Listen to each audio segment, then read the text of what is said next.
bien, gracias, Esteban. Vamos sin preámbulos, ir a la lectura. Estamos en Marcos, capítulo 10. Leemos los 12 primeros versículos de Marcos, capítulo 10. Dice así la palabra del Señor. Levantándose de allí, vino a la región de Judea y al otro lado del Jordán. Y volvió el pueblo a juntarse a él, y de nuevo les enseñaba como solía. Y se acercaron los fariseos y le preguntaron para tentarle si era lícito al marido repudiar a su mujer. Él respondiendo le dijo: ¿Qué os mandó Moisés?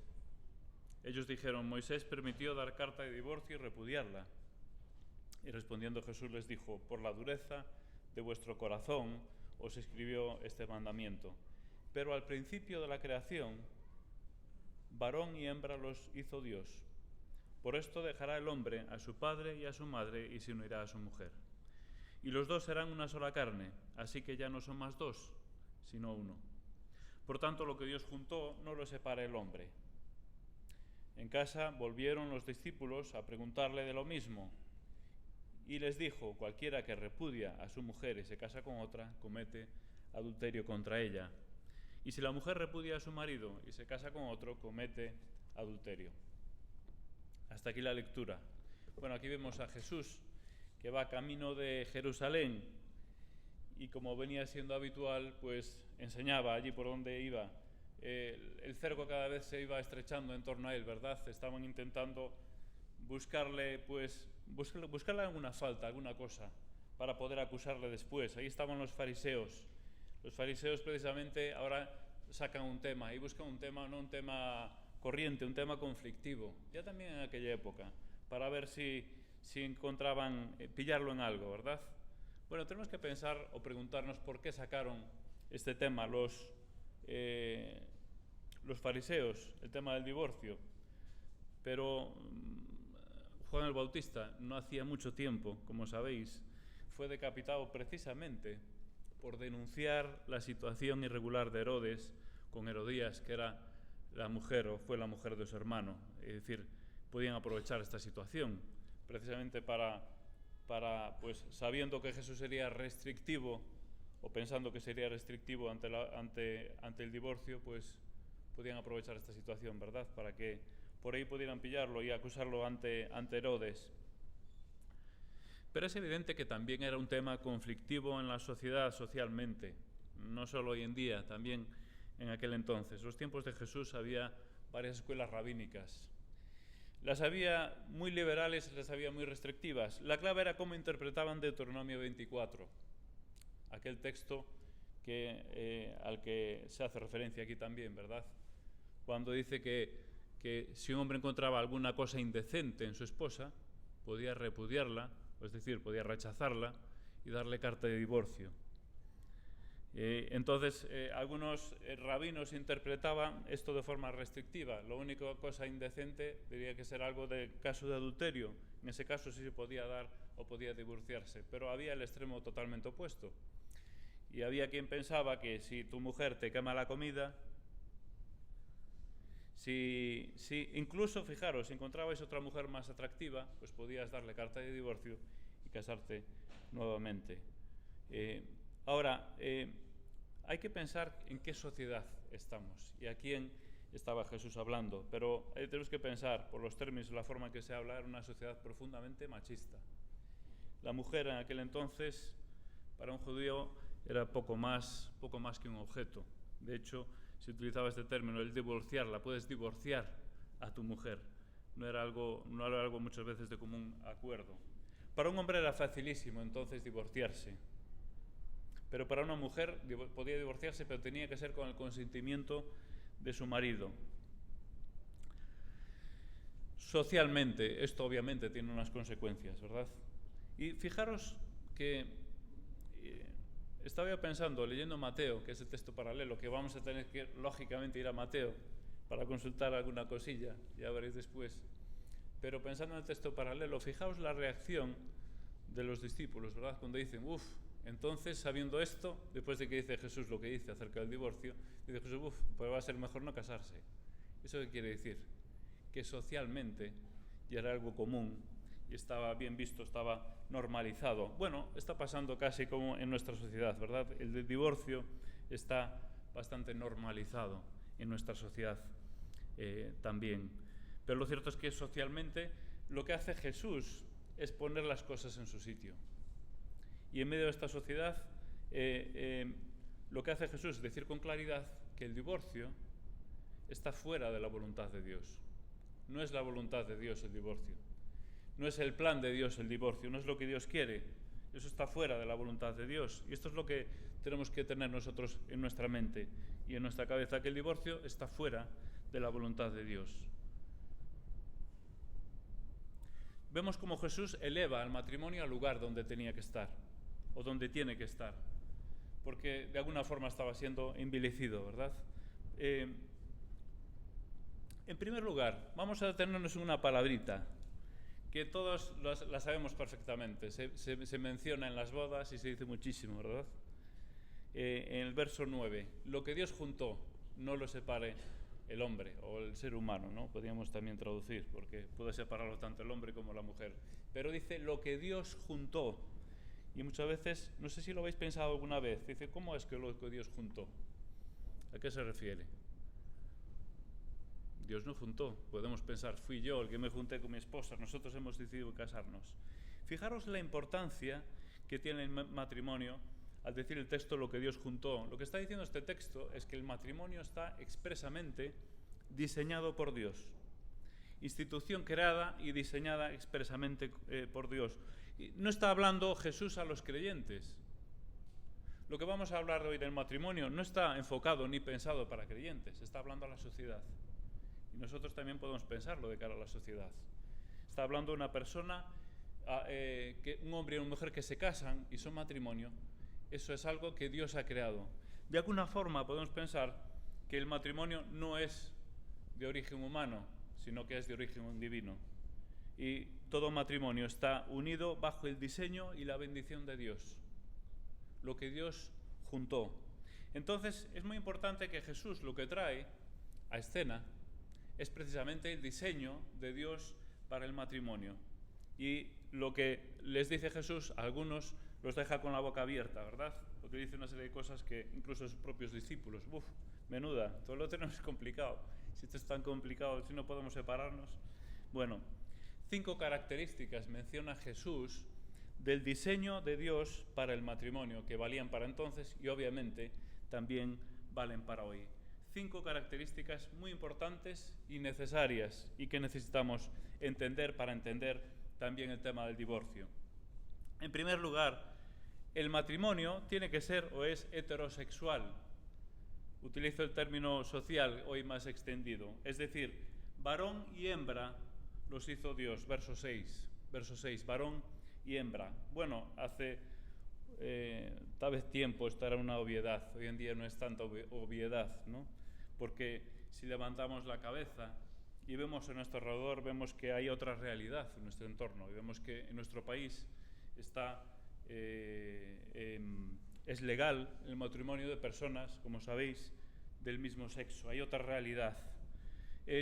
Obviamente, como Iglesia, nosotros tenemos la función y el deber de poner en valor el matrimonio diseñado por Dios, y es el matrimonio con un hombre o de un hombre y una mujer.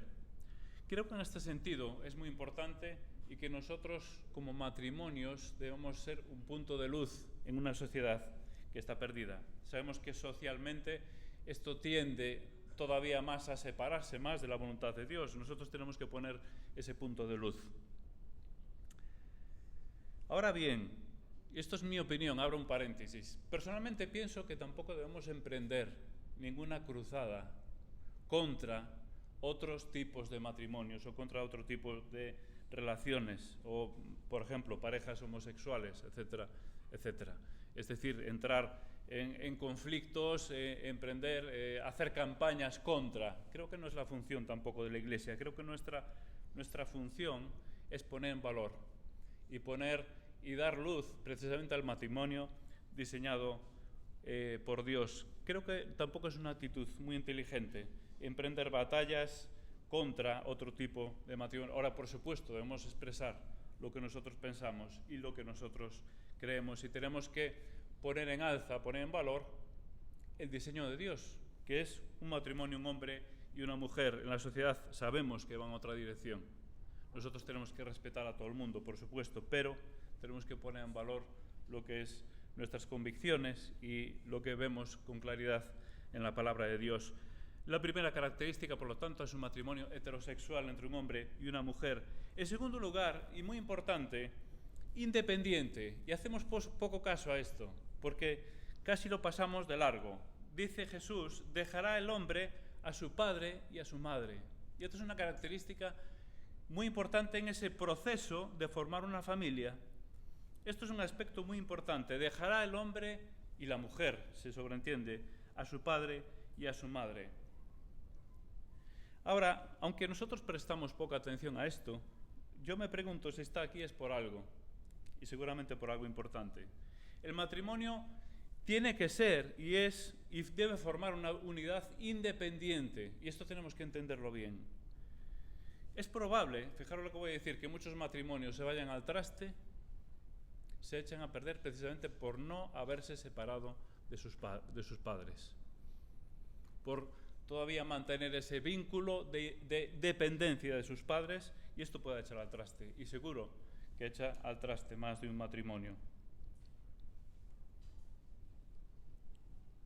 Tiene que haber una separación de los padres, tienen que formar una unidad independiente, con decisiones independientes, relación independiente. Obviamente eso no quiere decir abandonar a los padres, ¿entendéis, verdad? Pero quiere decir vivir de forma independiente, ser una unidad. Dejará a su padre y a su madre. La palabra de Dios es clara. No me estoy inventando nada, creo que es bastante claro, ¿verdad? Dicho sea de paso, a los que tenemos hijos casados, que aquí somos unos cuantos, también una recomendación, consejo, a no entrometernos en la relación de nuestros hijos casados con nuestros yernos o nueras. Creo que es bastante elocuente. Dejará el hombre a su padre y a su madre.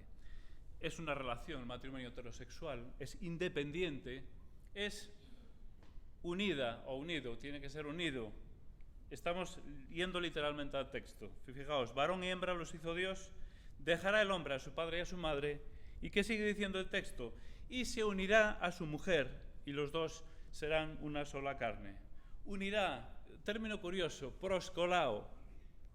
Cola, la palabra cola viene de colao, de este término, de pegarse.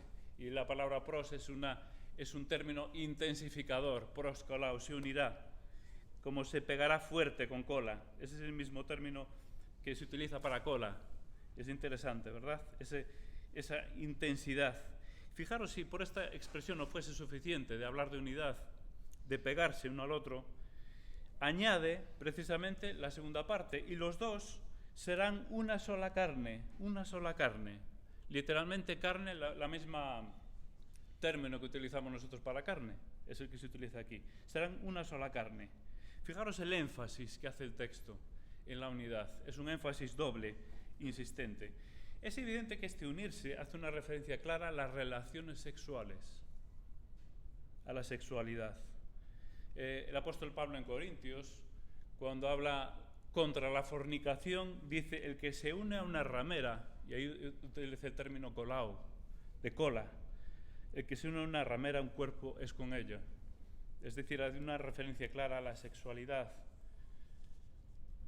Aquí vemos la relación sexual dentro del matrimonio como un elemento importante de unión. Obviamente, no es el único elemento de unión dentro del matrimonio, porque si no sería una mera relación carnal. Pero, porque tenemos que pensar que la unidad matrimonial va mucho más allá del aspecto del plano físico, ¿verdad? El matrimonio tiene que estar envuelto en amor y en respeto, y va mucho más allá. Podemos pensar también en la unidad espiritual, pero no habla el texto aquí tanto de la unidad espiritual. Creo que nosotros tampoco debemos meter más de lo que dice el texto. Pero la unión física tiene una especial importancia en el matrimonio, porque es precisamente dónde o cuándo se consuma el matrimonio. Y es precisamente en ese plano, en el plano físico de las relaciones sexuales entre un hombre y una mujer, donde se puede también hacer más daño al matrimonio. y es probable, y esto no lo sabemos exactamente, que esa cláusula de excepción que encontramos en Mateo, que después iremos a ella,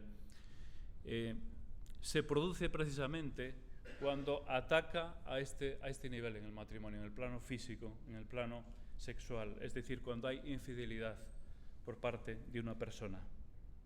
Por lo tanto, la sexualidad es algo diseñado por Dios para el matrimonio. Es algo bueno, es algo hermoso que ha creado Dios para que se desarrolle dentro del matrimonio.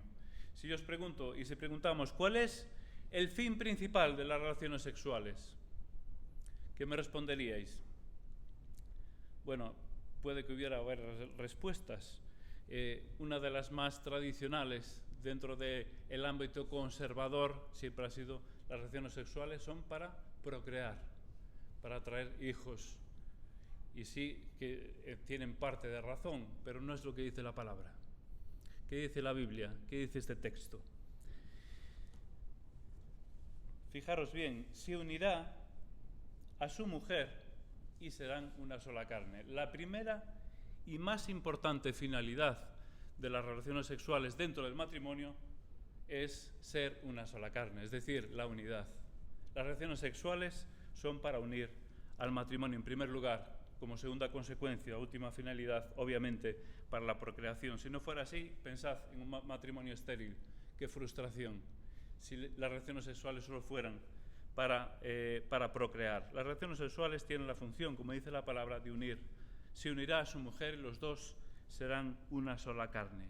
Ahora, muy importante fijarse también en el orden en que aparecen las cosas, porque aquí aparece dejará a sus padres y a su madre y se unirá a su mujer y serán una sola carne. Es decir, no antes del matrimonio. La relación sexual tiene que darse en el matrimonio y antes del matrimonio es fornicación, es un pecado grave delante de Dios.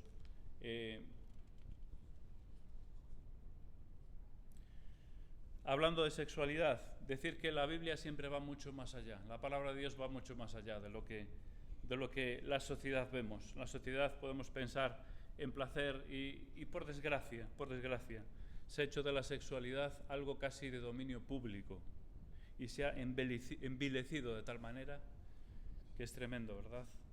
Pero la sexualidad, la palabra de Dios en Corintios, el apóstol Pablo la habla no solo como un placer, sino como un deber dentro del matrimonio. Y tenemos que pensar que tiene que haber una sexualidad sana dentro del matrimonio. Y aquellos matrimonios que no tienen una sexualidad sana dentro de sus relaciones, pues este matrimonio no está funcionando, obviamente, según el plan de Dios. El matrimonio tiene que ser, entonces, heterosexual, independiente, unido, duradero. ¿Por qué duradero? Porque dice, y sigue diciendo el texto, así que no son ya más dos, sino uno. Por lo tanto, lo que Dios juntó no lo separa el hombre. Es curioso el término que utiliza aquí. Es una palabra que dice no más o nunca más, auketi, nunca más. Estuve viendo otros textos donde se utiliza esta palabra. Así que ya no son ya más. Esto se puede traducir como nunca más. Otros textos aparecen muchas veces en la Biblia. Juan 15:15, ya no os llamaré más siervos, dice Jesús. Juan 16:10, yo voy al Padre y no me veréis más. Hechos 8:39 dice, y no le vio más el eunuco a Felipe, ¿recordáis, ¿verdad? Aquella escena? Es decir, que este término cierra, es decir, no hay posibilidad ya. Son uno, ya no volverán a ser dos. El matrimonio diseñado, estoy hablando del diseño de Dios para el matrimonio, es una unión duradera, por siempre, hasta la muerte. Ya no son más, no hay posibilidad de separación. Dios en su mente hizo y creó el matrimonio para que durara toda la vida. Y esta frase lapidaria lo confirma, ¿verdad? Lo que Dios juntó no lo separa el hombre. Aquí en Marcos no hay ningún pero. Si solo leemos Marcos, ahí nos quedamos. Después iremos al pero que hay o a la excepción que encontramos en Mateo. Pero aquí no hay ninguna cláusula. Dice esto es así, punto. El matrimonio tiene que ser heterosexual, independiente, unido, duradero y fiel. Fidelidad está en todo el texto, ¿verdad? Pero bueno, podemos utilizar el verso 11, por ejemplo: cualquiera que repudia a su mujer y se casa con otra comete adulterio contra ella. Ahora, fijaros, y quiero que os paréis ahora en este término, esta última frase que aparece aquí: comete adulterio contra ella. Me llama la atención, porque lo primero que pensamos, adulterio contra Dios, es evidente que es contra Dios el adulterio.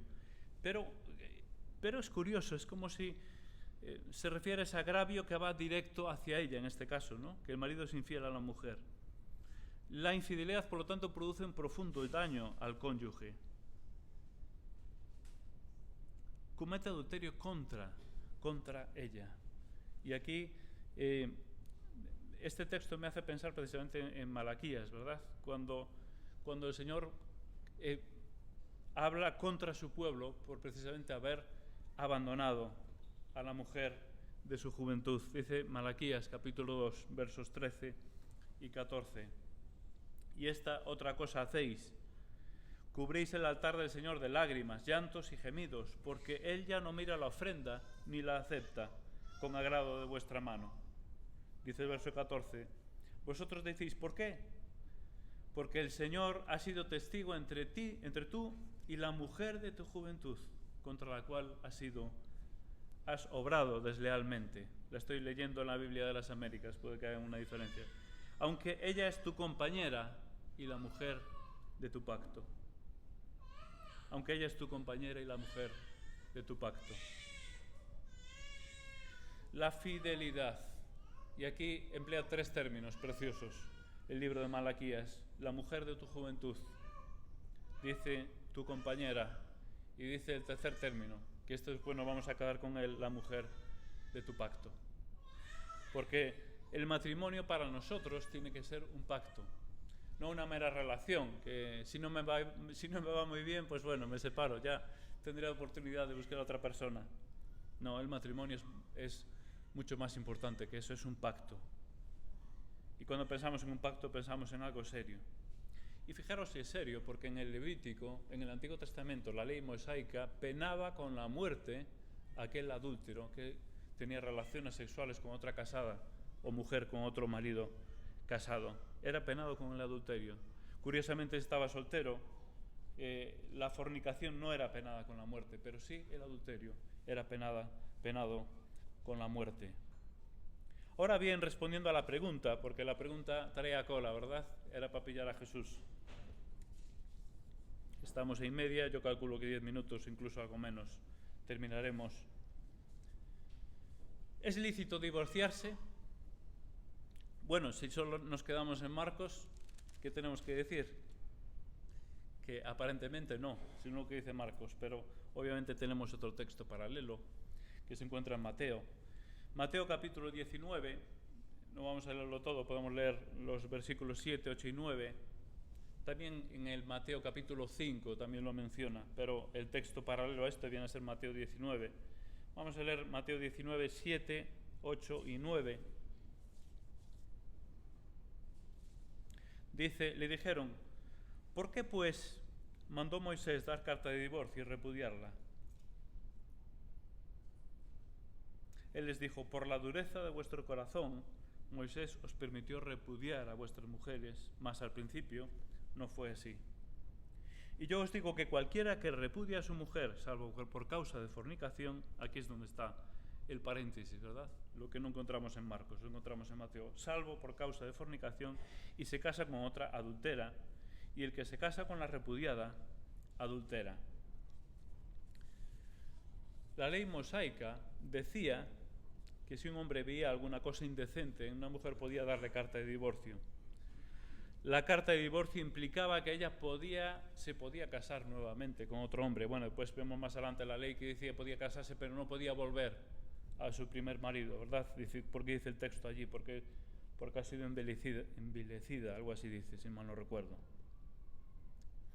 como he dicho al principio, esta ley se prestaba a interpretación, que era eso de encontrar algo indecente. ¿Qué cosa indecente a qué se podía referir la ley?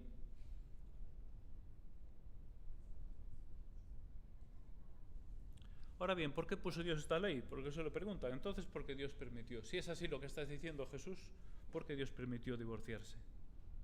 ¿Acaso se contradice Dios? Bueno, el texto lo dice, por la dureza de vuestro corazón. Yo creo que es una medida de protección, especialmente de protección para la mujer.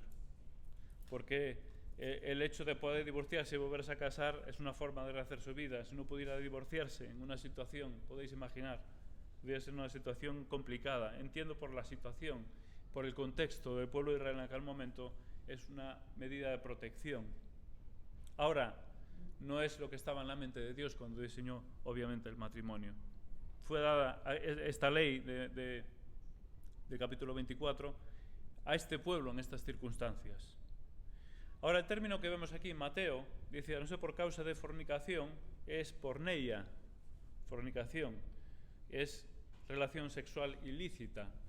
Es un término más amplio que adulterio, moikao. Adulterio es relación sexual con otra persona casada, fuera del matrimonio. Eso es el adulterio, tal como lo entendemos.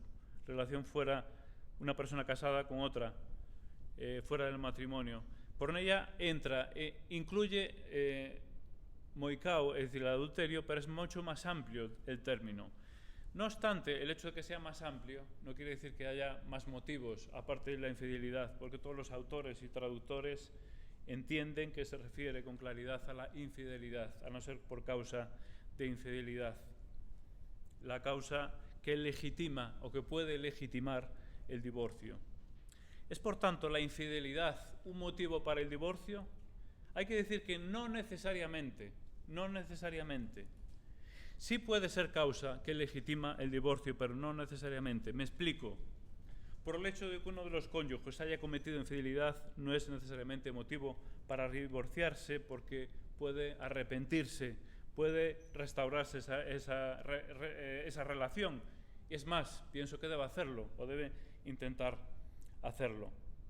Y la pregunta es muy sencilla. ¿Qué es lo que yo no puedo perdonar a mi cónyuge que Dios ya no me haya perdonado a mí? Esta es la pregunta. ¿Qué es lo que yo no puedo perdonar a mi cónyuge del cual me voy a separar que Dios ya no me haya perdonado a mí? Lo cierto es que Dios, Esteban lo mencionaba antes, ha usado siempre el matrimonio como una ilustración de su relación con su pueblo. El caso más dramático de todos, el más dramático, es un libro que te pone los pelos de punta, es Oseas. El profeta Oseas, Dios le dice, coge a una mujer prostituta, a una ramera, y Oseas se casa con una ramera. Y Oseas es una ilustración para el pueblo. Y dice, bueno, ahora háblale al pueblo, así sois vosotros conmigo, me sois infieles, pero yo os sigo amando. Y Oseas tenía el deber de seguir amando a aquella mujer a pesar de que le era infiel. Tremendo, ¿verdad? Fijaros la ilustración que utiliza Dios para con su pueblo y para él. Pero creo que esta ilustración, aunque de fondo está el tremendo amor que Dios tiene hacia su pueblo, que lo ama a pesar de su infidelidad, esta ilustración también vale para los matrimonios. ¿Qué no puedo perdonar yo a mi esposa o a mi marido que Dios ya no me haya perdonado? Maridos, ¿cómo hemos de amar a nuestras esposas?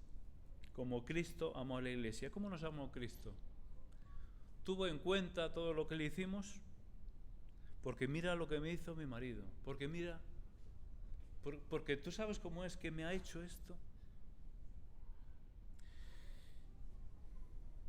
Aun en caso de adulterio, el matrimonio y es un entorno de perdón, debe ser un entorno de perdón y restauración. Debe buscarse la restauración.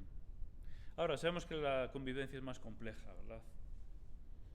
Y sabemos que hay casos donde no hay ni intención ni arrepentimiento, donde el adulterio es continuo o continuado. Hay casos muy complejos. Ahora, yo diría que el divorcio está fuera de la voluntad de Dios y debe ser siempre el último de los recursos, el último de los recursos. Y como dije antes, situaciones de adulterio continuado, falta de arrepentimiento, en fin, creo que no hace falta decir mucho más. Ahora, siempre debe primar la restauración, siempre debe primar la restauración. Estamos ya casi terminando, 5 minutos más. En el mismo Malaquías, fijaros la expresión, dura pero a la vez hermosa. Dice el Señor, utilizo la Biblia de las Américas, porque yo detesto el divorcio, porque yo odio, aborrezco el divorcio, dice el Señor Dios de Israel. Eso después de decir que esa es la compañera de tu pacto. Después de hablar de eso, ¿verdad? Tengo contra ti que has dejado, que has abandonado a la mujer de tu juventud. Dice, yo detesto, aborrezco el divorcio, y al que cubre de iniquidad su vestidura, dice el Señor de los ejércitos. Prestad atención, pues, a vuestro espíritu y no seáis desleales. Lealtad, qué importante es la lealtad dentro del matrimonio. Es que yo cuando me casé no me di cuenta que la persona con la que me casé era así. Es que me engañó. Yo pensé que era una persona de otra manera, con otro carácter, pero no fue más que casarnos y...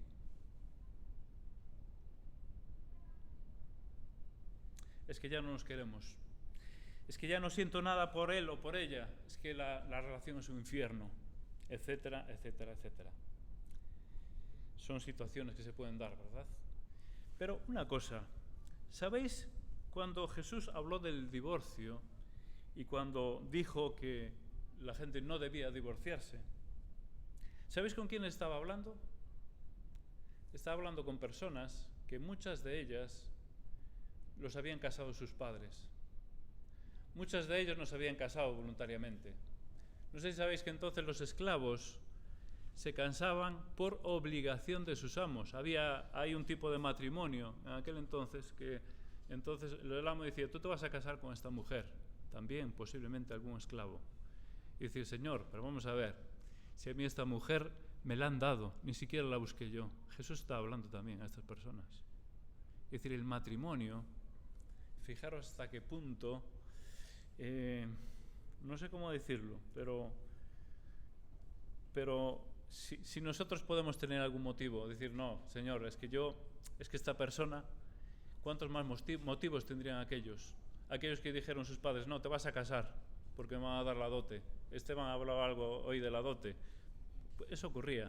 Bueno, hoy ocurre aún en algunas partes del mundo, en algunos contextos, pero hoy en día, gracias a Dios, nos casamos con quien queremos, por lo menos en ese momento. Alguno después se arrepiente, también es verdad. Pero fijaros en que Jesús está hablando a personas que están casadas, en muchos casos, o en algún caso, por obligación, y le está diciendo, no os divorciéis.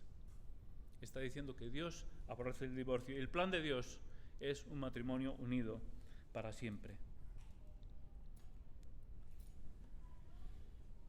El divorcio es legítimo solo en caso de infidelidad, pero debe ser como último recurso.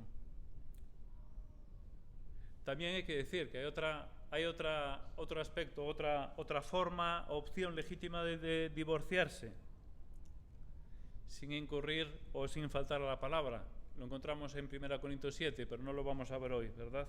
Que es aquella persona que está casada con un no creyente y que el no creyente decide divorciarse. Allí el apóstol Pablo dice, pues no se ha llamado Dios a paz, ¿no? Que en ese caso se puede también separar. Pero podemos hacernos más preguntas en cuanto a esto. ¿Y qué ocurre en caso de malos tratos? Imaginaros un caso de malos tratos tremendo, agresivo,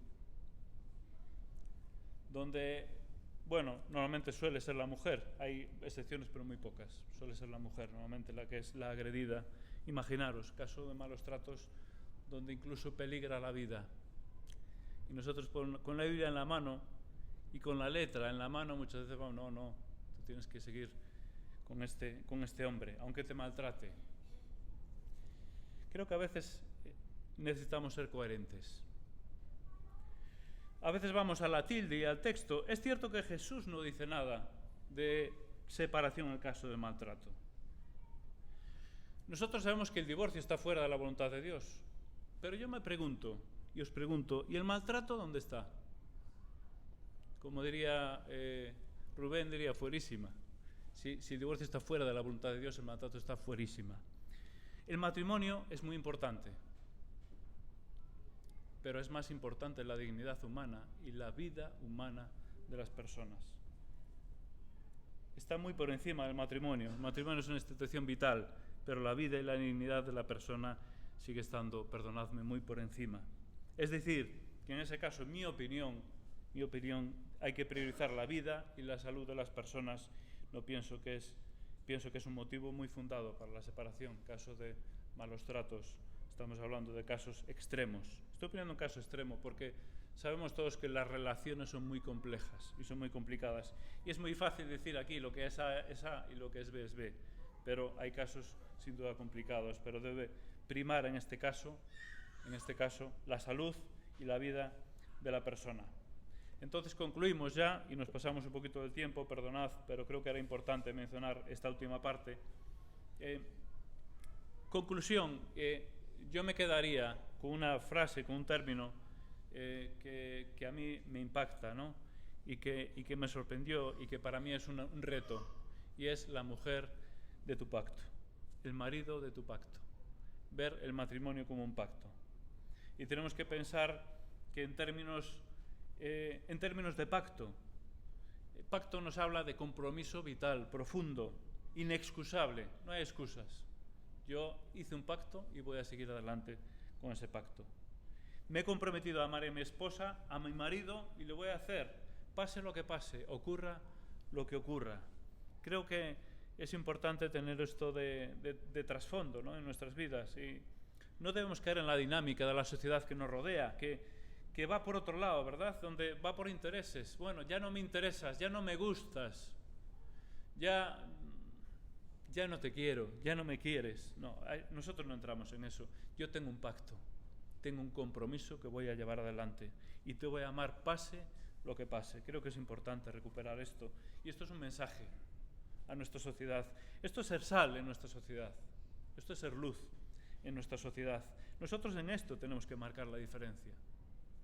No puede ser que sigamos la misma línea que sigue el mundo. ¿Cómo podemos luchar en ese pacto? Guardando nuestra fidelidad. Decía también Esteban antes, ha hablado de la fidelidad. Y la fidelidad comienza en nuestra mente. En todos los planos. Empezando por el plano físico. Empezando por evitar la pornografía, que hoy en día está tan extendida, hoy en día es tan fácil de acceder a ella. Es más, te llega sin quererlo. ¿Cuántos habéis recibido al WhatsApp alguna imagen inapropiada? Todos levantamos la mano. ¿Algún vídeo inapropiado? ¿Y qué hacemos antes de borrarlo? Bueno, espero que lo borréis, ¿eh? ¿Qué hacemos? Bueno, voy a verlo hasta el final. Creo que necesitamos ser fieles a la mujer de nuestro pacto. Y tenemos que, ya empezando por ahí, en el plano físico, lo que vemos, lo que decimos, lo que escuchamos, y ser fieles a ese nivel, pero cómo no, a todos los demás niveles, por supuesto. La relación es mucho más compleja. Y hemos de llevarlo a todos los ámbitos de nuestra relación. Bueno, creo que el tema, aún habría mucho más que decir del tema, pero habrá más oportunidades para hablar de estos temas. Vamos a orar y que el Señor nos ayude y nos guíe, y que podamos ser matrimonios de bendición en esta sociedad que va en otra dirección, como sabemos. Vamos a orar. Te damos gracias, Señor, por tu palabra, que es preciosa. Gracias porque tú has diseñado ese plan y has creado esa institución maravillosa que es el matrimonio, la familia. Qué hermoso poder tener una relación sana, un hombre y una mujer. Pero a la vez reconocemos, sino que somos tan complejos y es tan difícil a veces la vida. Y a veces se complican tanto nuestras relaciones y nosotros también las complicamos tanto, Señor. Reconocemos que el pecado ha hecho estragos en nuestra vida tantas veces. Pero te pedimos, Señor, que nos ayudes a recuperar esta imagen que tú das del matrimonio. Imagen de fidelidad, de recuperar el pacto que hemos adquirido un día con nuestras esposas, con nuestros maridos, y que podamos ser en nuestra en nuestro entorno podamos ser un ejemplo y una luz, Señor, que podamos alumbrar como matrimonios. Y que las personas vean en nosotros una relación distinta. No una mera relación interesada, sino una relación de amor y de respeto. Ayúdanos, Señor, a no solo promoverlo, sino a manifestarlo y darlo a conocer a los demás. Ayúdanos a que ese plan que tú has diseñado pues pueda verse en nosotros. Te pedimos perdón, Señor, porque tantas veces no se ve ese plan tuyo en nosotros. Ayúdanos. Ayúdanos a hacerlo así. Ayúdanos a ser fieles y a tener lealtad con nuestros esposos y nuestras esposas. Por lo tanto, esto implicaría y implica serte fieles a ti. Gracias y despídenos ahora con tu bendición en el bendito nombre del Señor Jesús. Amén.